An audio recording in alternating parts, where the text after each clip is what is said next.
Welcome, fellow watch lovers. Today we're looking at the Rimalti white birch style watch.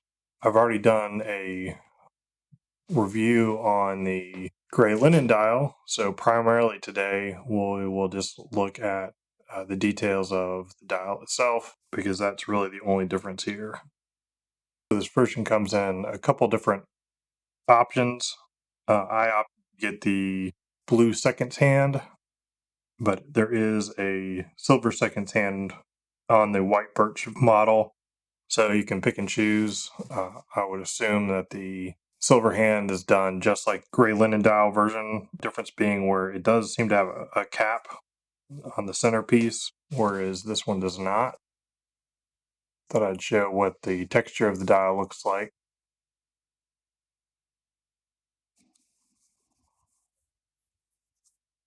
And it does look different at various angles and lighting conditions.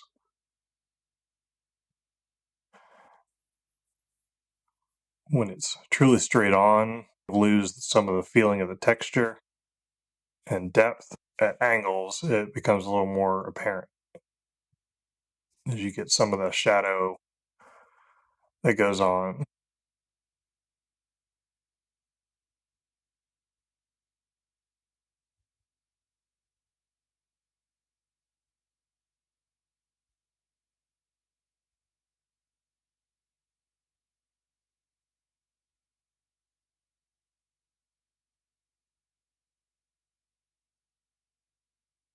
Now, I will point out that I did have a quality control issue with this particular watch.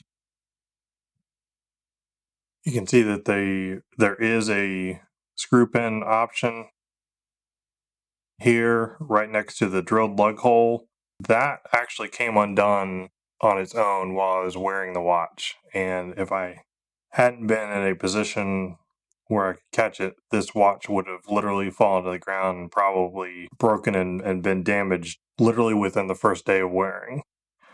I was fortunate that I was able to not have the watch drop or shake or smash into something. Then I took the watch home and applied Loctite on each and every screw in here. Frequently, I always do that when I resize the bracelet. Not really used to having to do that on the ends of the lugs. Be aware, I mean, these things look like they have good quality control, but realistically, sometimes you can't really trust those things all the time, as I learned the hard way. I personally really love the look of the white birch concept. I like white dials in terms of the fact that they are versatile and they go with so much stuff. It's actually one of the reasons why I picked the gray one first, being that gray is also a great variation for having versatility, all kinds of different color clothing and things of that nature. The white birch at the time was more expensive, so I ended up opting for the gray dial, but then was able to grab the birch on sale. Happy that I did so. We'll say the effect is maybe slightly more subtle than I anticipated. It does show up pretty well in this lighting when you get it at different angles. When you look at it straight on, it's kind of surprising at how subtle it is. Like how it changes as you move angles and you kind of see the depth that it has. I think the depth more extreme, and I'd be fine with it. But I hope you enjoyed getting to see this watch kind of up close and see if that helps give you some idea of whether or not this particular variation would work for you.